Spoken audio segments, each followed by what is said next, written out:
నమస్తే welcome to India next. ఇల్లు అన్నాక పొయ్యి కామన్, దానిపైనే 3 పూటలు వండుకొని తినాలి.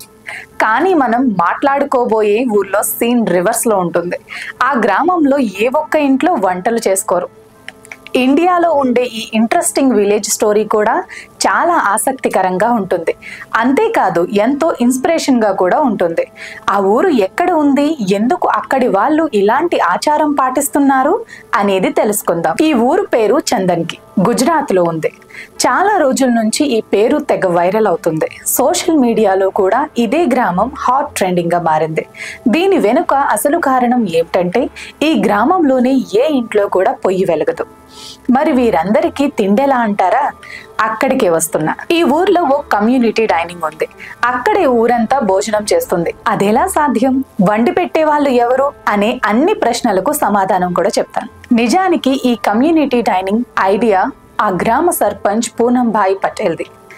20 ఏళ్ల పాటు న్యూయార్క్ లో ఉండి తిరిగి వచ్చారు. ఆయన వచ్చేసరికి ఊరిలో ముసలి వాళ్ళు తప్ప యువత పెద్దగా ఎక్కడా కనిపించలేదు.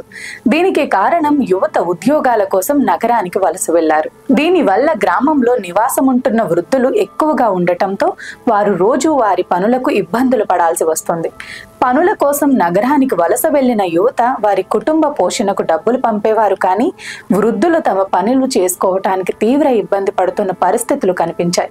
ఈ సమస్యను దృష్టిలో ఉంచుకుని పూనంభాయ్ పటేల్ చందన్కి గ్రామంలో అందరూ ఒక కుటుంబంలా కలిసి ఉండేలా ప్లాన్ చేశారు.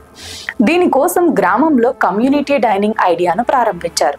ఇక్కడ కలిసి భోజనం ఏర్పాటు చేయటం ప్రారంభించారు. ఒక్కొక్కరుగా ఇందులో చేరుతూ క్రమంగా ఈ సంప్రదాయం మొదలైంది. ఈ కమ్యూనిటీ హాల్లో 2 పూటలా భోజనం వడ్డిస్తారు. దీనికోసం ఒక్కొక్కరికి నెలకు 2000 రూపాయలు డిపాజిట్ చేస్తారు. ఇక్కడ సాంప్రదాయ గుజరాతీ ఆహారాన్ని అందిస్తారు. ప్రత్యేక శ్రద్ధతో, రుచి, నాణ్యతతో చాలా బాగుంటుంది ఆహారం. ఊర్లో వాళ్ళు అందరూ 2 పూటలా ఒకే చోట చేరి కబుర్లు చెప్పుకుంటూ భోజనం చేస్తుంటారు. తమ పిల్లలు, కుటుంబ సభ్యులు తమ వద్ద లేకపోయినా ఆ ఊరంతా ఇప్పుడు ఒక కుటుంబంలా సంతోషంగా జీవిస్తోంది. చందన్కి గ్రామంలో ఈ సంప్రదాయాన్ని చూసేందుకు నేడు దేశ విదేశాల నుంచి చాలా మంది ఇక్కడికి వస్తున్నారు. ఇలా చేయటం వల్ల వారిలో ఒంటరితనం కూడా పోయి ఆనందంగా గడుపుతున్నారు. ఈ విధానం అమల్లోకి వచ్చిన తర్వాత చందన్కి గ్రామంలో ఎవరు ఇంట్లో వంటలు చేయడం లేదు. అందరూ కమ్యూనిటీ డైనింగ్కే వచ్చి గుజరాత్ వంటకాలు తినటానికి అలవాటు పడ్డారు.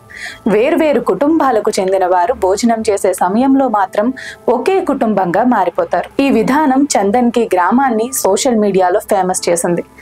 దేశంలోని వివిధ ప్రాంతాలతో పాటు ఇతర దేశాల నుంచి కూడా కొందరు వచ్చి ఈ కమ్యూనిటీ డైనింగ్ లో ఆ గ్రామ ప్రజలతో కలిసి భోజనం చేసి వసుదైక స్ఫూర్తిని పొందుతుంటారు. చూసారుగా, ఓ కుటుంబమే కలిసి భోజనం చేస్తే చెప్పలేనంత హాయిగా ఉంటుంది.